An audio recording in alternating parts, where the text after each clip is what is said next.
criminal defense attorney, Neil Rockine. This is Neil Rockine, and welcome to another episode of Killer Cross-Examination. This is our podcast, our conversation, our talk, in which we have an opportunity, in which I have the pleasure to bring to you a subject that is so important in the courtroom. We practice it actually every day in the courtroom. You actually practice it every day in your personal lives. You may not realize it, but it's cross-examination. It is where we hear a story or a series of stories that are told to us, whether it's on the news or by one of our children or by a peer or friend. And we dissect that story and we begin to either ask ourselves or even ask those people who tell us those stories questions. We put to them challenges to what they're telling us based on the information that we know, and that is cross-examination. In the legal system, it's been called the greatest mechanism ever invented for getting at the truth. It's certainly the greatest mechanism that we have going in the legal system to attempt to get at, if not the truth, to at least identify those people who are not worth believing, not worth trusting, not worth having other citizens' lives be destroyed based upon their say-so. And if you like that subject, if that subject of cross-examination, if you love movies about it, or you actually want to learn how to do it better in your professional life as a lawyer, maybe even in your personal life with coworkers, employees, children, loved ones, what have you, then stay tuned, because that's what we talk about. One of the things that I have known, or that I have discovered over my years, is that cross-examination really, when it is allowed to truly to develop, when the courts and the judges and those in power truly let us, unshackle us, they free us to try our own cases the way that we think they need to be tried, to defend our clients and represent our clients the way that they deserve to be represented, then cross-examination can truly work. You can literally see the way that faces of witnesses who are exposed, the way they change from the cocky gum chewer who's got that sparkle in his eye and that little sinister grin, almost like he's twirling the corners of his mustache, as he gets tripped up on cross-examination and cornered and positioned and re-cornered and repositioned till he's just completely out of place, and the jury can see that he's just dancing, not being truthful, and being evasive. You can literally see cross-examinations change the looks on witnesses' faces. You can see the way it changes the direction of a trial. You can see how it is, in fact, the mechanism that can set people free from wrongful and unjust accusations. And I love when cross-examination works. But sometimes the legal system gets in the way. Sometimes the procedures, the rules of procedure, the rules of evidence, these things that have been developed over the years to attempt to make the legal system fair, actually render, in some cases, it unfair. And in some ways, some of these rules end up favoring the state, the power, the crown, as some would call it. They actually literally are interpreted in a way, and have been historically interpreted in a way, that favor the state, the prosecution. And they had been bent at times, twisted, molded, recast in ways that not just favor the state, but really end up thwarting the ability of lawyers to utilize cross-examination to the benefit of our clients, to get to the truth and to identify those people that are not worthy of being believed. And one of those ways is with this idea of the subject that I'm going to talk about today is sequestration. What is sequestration? Well, it's a pretty simple concept when you think about it. It's the idea that we're going to separate witnesses who are being called to the witness stand. Each are going to actually end up having to go sit in a separate room while other witnesses testify, so the witnesses who have yet to testify can't hear what the testifying witnesses are saying. They can't prepare, they can't plan, they can't attempt to mold their stories or get their stories straight. You ever seen a game show? In the old days, they put one of the contestants in a soundproof booth so that he or she can't hear what the other contestant has to say. That's so that they don't actually get their stories straight. You don't give them an opportunity to do that. You try to deprive them. You try to create an opportunity. You try to create an environment in which the witnesses can't get this opportunity. They don't have the opportunity to get their story straight. Anyone with children knows that you don't ask the children together what happened. You separate them. You ask one, Johnny, what happened? And then when Johnny says, this is what happened, you then say, okay, I'm going to ask your sister. And you go over and say, Susie, what happened? And Susie tells you a different story. And Susie's story happens to make sense, and it's different from Johnny's. You go back to Johnny and say, well, Susie said this, and her story fits some of the facts, and yours doesn't. Can you care to explain more? And then ultimately the point is that you learn that the two witnesses, the two children, couldn't get their story straight. One told the truth, and one didn't. Or if something broke in the house and you want to get to the bottom of it, anybody with children knows that you don't ask the kids like who did it. If they've had time to try to get their story straight, maybe they'll blame the dog or the cat or the wind or who knows who. So you separate them and ask them individually different questions and see not just if one will crack, but see if there are contradictions or distinctions or differences in the stories that they tell. And if there are, that's a sign that the story is not true.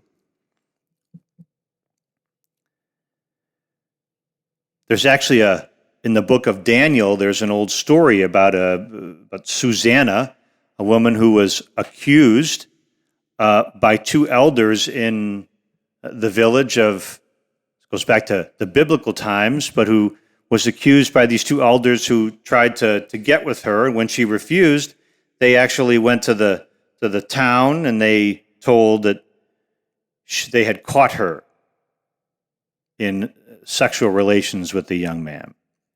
And she was put on trial. And they separated the two elders, and they called the two elders in one by one, and they weren't able to get to hear what the other had to say. And they described a piece of evidence or a piece of the scene so differently, goes the story, that it was clear that they were lying. She was freed, and they were convicted of heresy and perjury. It's the way it's supposed to work. It's supposed to work in a way where we are able to separate the witnesses and determine if they've been truthful by comparing and contrasting what each has to say with what each one of the other witnesses has to say. That's part of the Sixth Amendment right, if you ask me, to a fair trial, to be able to call witnesses and to be able to have the jury evaluate the credibility of those witnesses.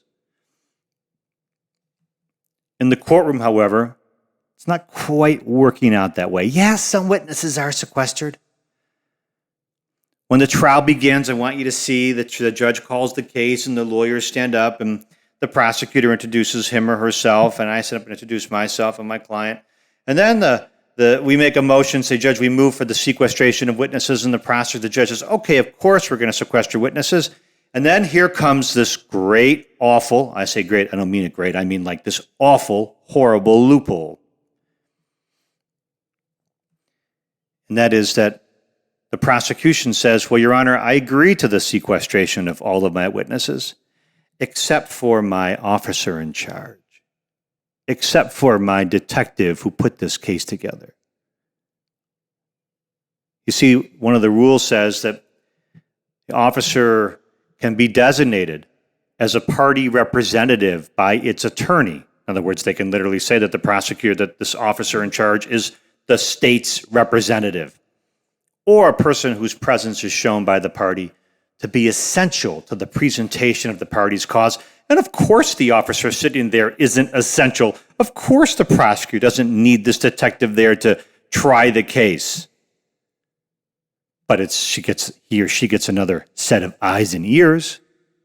And worse, the prosecutor gets to have the detective who may be a critical witness, the detective who put the case together, the person who put it all together, the person who may come into court and testify about certain facts, statements the accused or my client supposedly make, gets to have that person, that officer in charge, that witness accepted from the rule of sequestration. How unfair is that? And there's nothing we can do about it. And so that detective is there literally able to sit and hear and soak up and absorb the testimony of every single witness. He can hear my voir dire. He can hear my opening statement and the defense theory. He gets a free look at what we have to say. He can hear every cross-examination of every witness.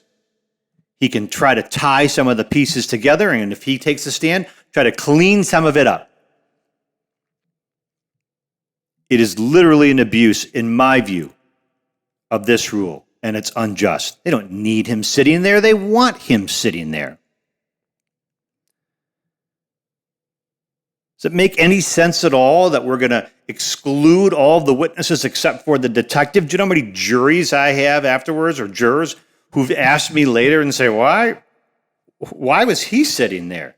There are videos of me on YouTube cross-examining witnesses, and you could see a prosecutor sitting there, and you could see another person in a suit sitting there. And if you didn't see which one was doing the talking, you wouldn't know who the lawyer was and who the detective or officer in charge was, but they're allowed to sit there. The detective's allowed to sit there and soak it all in and watch it up and help the prosecutor and help try to get a conviction. It completely undermines the idea that we want to prevent witnesses from being able to get their story straight. Because this officer, perhaps the most important one in the case, and certainly the most seasoned, the one who put the whole case together, he, or if it's a she, gets to sit there and literally help the prosecutor and literally listen to the entire case.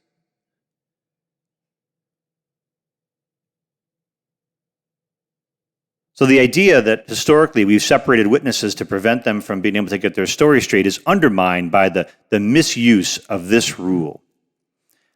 Prosecutors call it the officer in charge exception. That's not the exception. The rule actually says you have to declare the detective or the person a party representative, which of course is absurd because it didn't even work. What we've been hearing for forever about how this detective, the prosecutor gets up and tells the jury repeatedly about how the police and the police officers and detective they're independent and they're not interested in a conviction. They're just there to investigate. And they just present the case and they're impartial and they're neutral. And of course, they have nothing to gain except that one of their own is being characterized and called the party representative.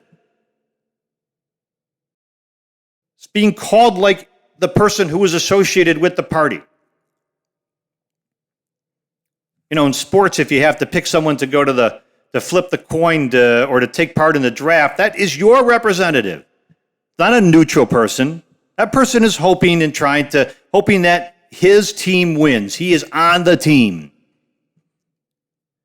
So when a member of the team is able to sit there, and we're being told that person is neutral, well, he's on the team. He's wearing the uniform. He's wearing the same colors as the other members of the team. He probably has the same goals as the other members of the team, which is for that team to win.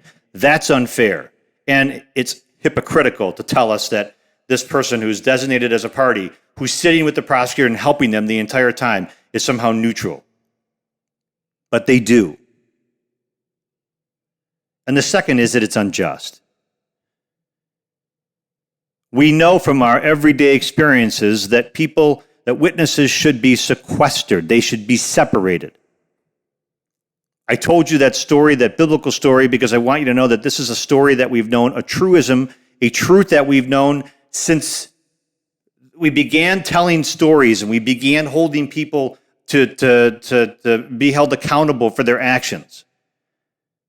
And one of the things that we've done is, in order to ensure that people are held accountable, are truly guilty beyond a reasonable doubt, is we've had witnesses cross-examine and we separated them to see whether or not their stories contradict. And when they do, that's a sign that the story being told to us is not worth believing. Certainly not worth putting someone else's life and reputation on the line. Or worse, even taking it from them. But the legal system sometimes has its ways, and this rule that has been used time and again to thwart the importance of the sequestration of witnesses. And you can watch it in the videos. You can watch any video you want of mine. You can watch other videos, and you'll see a prosecutor sitting there, and next to him is a detective, and the detective gets to soak it all up. Not sequestered at all. Able to literally, if he or she wants, to help get the story straight. One of the things that I do whenever that becomes an issue is I point it out. I point it out early in my direct examination, in my opening statement. I point it out even in jury selection if I can. I point it out in my opening statement. I point out and I say, and I tell them the exact rule that witnesses should be sequestered, and here's the reason why. Because we want witnesses to have to get to deprive them of the chance to get their story straight, to hear what the other has to say. We want to hear them fresh, so that none can actually hear what the other has to say and then try to align his or her testimony with the others. That would be unjust, I remind the jurors. And of course, they agree. Except you'll see that Detective so-and-so gets to sit here. I don't make up the rules, I tell the jury. Those are the rules. And of course, it doesn't make a lot of sense, but he or she is allowed to sit here and allowed to hear all the testimony. So the purpose of the rule is laudable. But as you sit here and you look across the table, you'll see that the detective is going to be here. He's going to be taking notes, probably at times whispering to the prosecutor. He may even go out in the hallway and talk to some of the other witnesses. And I think you'll see by the end of the trial that undermines the importance of separating witnesses. It gives the detective and others the chance to align their story. And we'll never know whether that's happening or not. And it'll be up to you to evaluate that. And we'll talk more about that at the end of the trial. And I do talk about it at the end of the trial, and I point it out again. But one of the things that I do, is where there's every opportunity I have, I attempt to point out some of the procedural unfairnesses that are happening to my client, because the jury's not prepared for that. The jury's expecting that this is supposed to be a fair trial. They've been led to believe that the rules and the procedure are there to ensure fairness for the accused. So if nobody calls it out or points it out to them, they don't know. They think that it's all just part of the fairness of it, but we point it out in our opening, in our closing. Again, I don't make up the rules. If it were up to me, the rule would be different. Doesn't make any sense why that rule is the way it is, because it completely undermines the ability to get to the truth, to really know whether or not these witnesses are being truthful. And I suggest they're not. I remind the jury. And if it were up to me, we would separate all witnesses. Interestingly, some prosecutors even play some gamesmanship when they call the detective. They'll have as to the witness end, they'll bring another officer in and have that officer sit there. They'll just switch them around, like, exchangeable pieces, interchangeable parts. Oh yeah, this was the person that was essential to help me, put on my case, this detective. But he's testifying now, so now I got to have the other person come in. And the other person who comes in can literally be someone who's going to testify next. So the prosecutor can declare multiple people at different times essential to help prepare the case, or the party representative, again undermining the whole point of sequestration. And they're allowed to do it. Yeah, we object and we complain. I raise my hand and I object. I stand up and I point it out. But they point to this rule and the historical practice that judges have followed, allowing this to take place, and it's permitted. And if that happens, I point that out too. See how essential this wasn't the idea of that the detective was essential to the presentation of evidence, because he was on the stand. They had somebody else come in, and that person also was able to hear what the detective has to say. I remind the jury, getting another opportunity to get the story straight. But when I have the opportunity to cross-examine witnesses on this subject, to cross-examine the witnesses who have sat in the courtroom, the officer in charge or the second officer, I take advantage of it. And I ask them some questions. And it usually goes something like this. So you talk to witnesses as part of an investigation, don't you? Yes. And it's important to get each witness's point of view. Isn't that true? Yep. Determine what each witness knows, right? Yes. And when you interview witnesses in the presence of others, the risk is that the witnesses will hear what each other has to say, right? That's a possibility. And just repeat it. Tell the same story, if you will, right? Yes. And you won't know if they're just repeating the stories that others told, right? You won't know if they're filling in gaps based on what the others said because they had the chance to hear what the others said, right? Right. You won't know if they're speaking from personal knowledge, whether they're just sort of parroting what the other witnesses said that they happen to hear, right? Right. You won't know whether they're just backing each other up, correct? Correct. One way to prevent that kind of collusion is to interview them separately, right? Right. Interview them out of earshot of one another, correct? Yes. So they can't hear what the other has to say, right? Yes. And then you evaluate what each witness said separately. True? Yes. And in some cases, stories may be similar, right? Yes. And in some cases, the stories may be different or contradict one another, right? Yes. And where they're different or contradictory, that may be evidence to you that the witnesses or one of the witnesses isn't telling the truth, correct? And they may fight me on that a bit, but that's true. And even if they fight me on that, it's obvious. And I point out that in the case of defense witnesses, some of the witnesses that we've had to identify on our witness list, that they, of course, have interviewed them or will interview them or want to interview our witnesses, right? Yeah, and they're not going to interview them as a group, true? Of course not.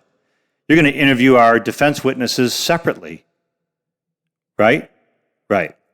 Because you want to know whether or not they tell you or whether or not they tell different stories or different accounts, correct? Yeah. Well, in court, witnesses were called to the stand, weren't they? Yes. And other witnesses were excluded. Yes? Yes. And the excluded witnesses don't have the opportunity to hear what the testified witnesses said on the stand, right? Right. And those excluded witnesses can't hear what the others said and align their testimony with it. True? Yes. So none have the opportunity to sort of get their story straight with what the testifying witnesses say on the stand, right? Right. Except you. And then they'll fight and say they wouldn't do that. And of course they wouldn't do that. And so, but how would we know? We have to take your word for it. And you weren't excluded. Oh, and on top of that, you've been identified as a party.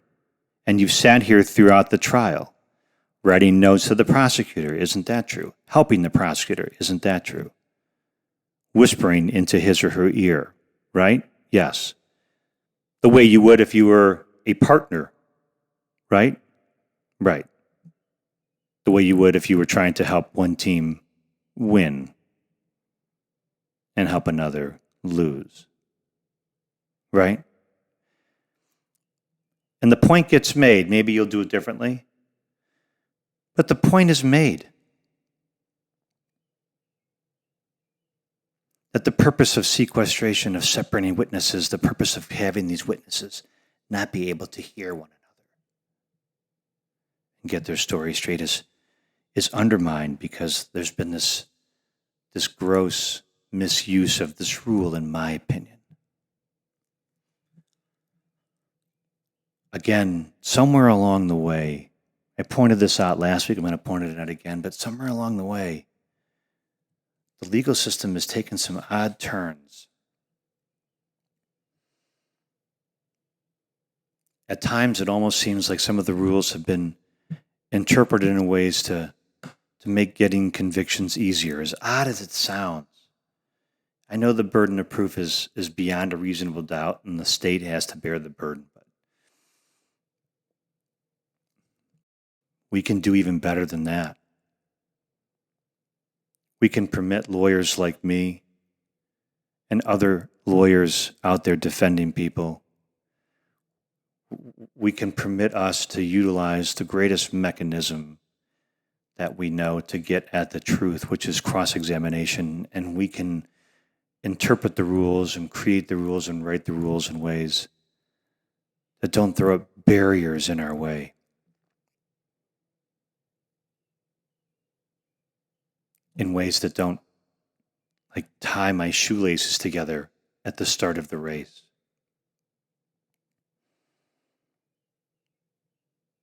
And boy, wouldn't we have more justice if we could do some things like that.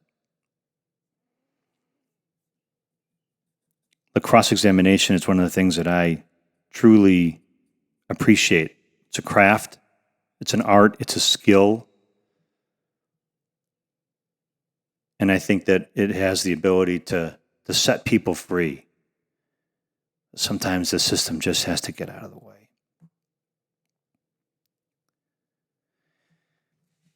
So this is our podcast. It's called Killer Cross-Examination. We bring subjects to you each and every week. And if you like the subject, if you're interested in this subject, if you're interested in the storytelling, please subscribe. It's available on Apple Podcasts, on Google Podcasts. It's available on Spotify, and it's available on YouTube. And if you subscribe to it, like it, it helps us, helps get our story out there, and it helps expose more people to some of the things that we know are important in our legal system, things that we can do to improve our legal system, and things we can do to make it better. And along the way, hopefully you'll hear some good stories from me. And I hope you'll send us some feedback and share some information with me about some of the stories you hear and some of your thoughts. This is Killer Cross-Examination. Thanks for joining. Killer Cross-Examination. A podcast by your host, the nationally renowned criminal defense attorney, Neil Rockheim.